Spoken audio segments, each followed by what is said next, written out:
আজ বিশ্ব ভালোবাসা দিবস ও পহেলা ফাল্গুন উপলক্ষে রাজধানীর বিভিন্ন স্থানে দেখা গেছে উৎসবমুখর পরিবেশ। ঘরে বা ইন্ডাস্ট্রিতে মেঘনা স্টার কেবলস, বিশুদ্ধ কপারের নিরাপদ কেবলস, আপনার নিরাপত্তার সঙ্গী। বিশেষ করে রমনা পার্ক ঘিরে ছিল তরুণ তরুণীদের ভিড়।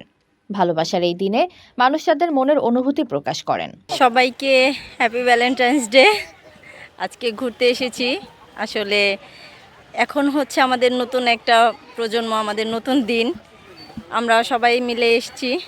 আগামী দিনের জন্য সবাইকে অনেক অনেক শুভেচ্ছা।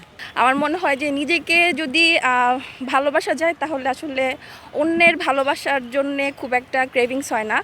আর আমি মনে করি যে আমাদের হলো সেলফ লাভটা খুব জরুরি। HPL uPVC pipe and fittings, শক্ত, মজবুত ও দীর্ঘস্থায়ী এক পাইপে জীবন পার। আজকের দিনটি উৎসর্গ করতে চাই আমার হাজব্যান্ডকে, যে আমাকে এত সুন্দর করে রেখেছে। আসলে তার জন্যই আমি আজকে এত সুন্দর। তাকে আমি আজকে এই দিনটি উৎসর্গ করতে চাই। আসলে সে না থাকলে হয়তোবা ভালোবাসাটা আজকের দিনটা আমি এত সুন্দর করে পেতাম না। ভালোবাসা দিবস তো এটা সবার জন্য স্পেশাল, বাট আজকে পহেলা ফাল্গুন, তো দুইটা মিলে অসাধারণ একটা দিন। আলহামদুলিল্লাহ অনেক ভালো আর কি দিন কাটতেছে, ফ্রেন্ডদের সাথে আসছি, খুবই ভালো সময় কাটতেছে। ভালোবাসার কোনো ধরাবাঁধা কোনো নিয়ম নেই। ভালোবাসা সবাইকে ভালোবাসা যায়, বন্ধু বান্ধব, পরিবার, সবাইকে। স্পেশাল বলে আমি কাউকে মনে করি না, সবাই সেম। বিশ্ব ভালোবাসা দিবস ও বসন্তের প্রথম দিন উদযাপন করতে সকাল থেকেই দর্শনার্থীদের পদচারণায় মুখর ছিল পার্ক এলাকা। কেউ এসেছেন প্রিয়জনের হাত ধরে, কেউ আবার বন্ধু বা পরিবারের সঙ্গে। প্রকৃতির সবুজ আর বসন্তের রং মিলিয়ে তৈরি হয়েছে উৎসবের আবহ। দর্শনার্থীরা জানান, ভালোবাসা শুধু একটি দিনের জন্য নয়, এটি হওয়া উচিত সবসময়ের অনুভূতি। একজনের জন্য ভালোবাসা যেটা সেটা শুধু একজনের জন্য হওয়া উচিত। যেমন প্রত্যেকটা মানুষ হিসেবে মানুষকে ভালোবাসা উচিত, আর প্রিয় একটা মানুষ থাকে স্পেশালি, সেই প্রিয় মানুষটা শুধু একজনই হওয়া উচিত। ওখানে কারো শেয়ারিং থাকা উচিত না। ভালোবাসা দিবসটা যে শুধু ভালোবাসার মানুষের সাথেই কাটাতে হবে এমন কোনো না, সবার সাথেই ভাগ করে নেওয়া যায়। যেমন আজকে আমি আমার ননদ, আমার ফ্রেন্ডদেরকে নিয়ে আসছি ভালোবাসার দিনটাকে উদযাপন করার জন্য, উপভোগ করার জন্য। সে আমাকে গতকাল রাতে ফুল এনে দিয়েছিল।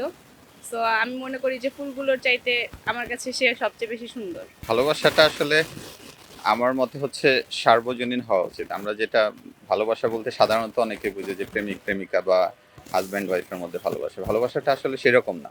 মায়ের ভালোবাসা, বন্ধুদের ভালোবাসা, আত্মীয় স্বজনের ভালোবাসা সব মিলিয়ে জীবনের আসল সৌন্দর্য। তবে অনেকেই মনে করছেন, আগের বছরের তুলনায় এবার প্রিয়জনদের উপস্থিতি কিছুটা কম। কেউ বলছেন ব্যস্ততা, আবার কেউ বলছেন নানা ধরনের পরিকল্পনার কারণে অন্য জায়গায় সময় কাটাচ্ছেন।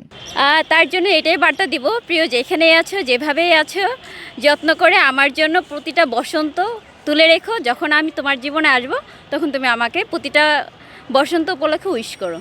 ভালোবাসা তো ভালোবাসা, নিখুঁত হওয়া উচিত, পিওর হওয়া উচিত, এখানে কোনো খাত থাকা উচিত না।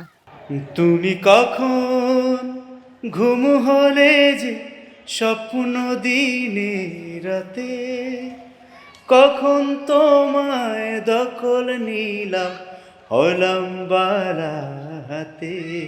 ভালোবাসা ও বসন্তের রঙে রঙিন এই দিনে সবার প্রত্যাশা, ভালোবাসা ছড়িয়ে পড়ুক প্রতিটি মানুষ থেকে মানুষে। তামান্না ইসলাম তন্নি, নিউজ 24 বিডি। কি করে বলি তোমায় মন দেব কিনা, স্বপ্নের মাঝে সাঁতার কেটেই তো চলছে জীবন। দূরকে নিকট ভেবেই অন্ধকারে আমার পথ চলা, নিজ গন্তব্য থেকে পথের সীমানা ভেঙে রক্তের কণিকা হয়ে মিশে যায় অন্তরে।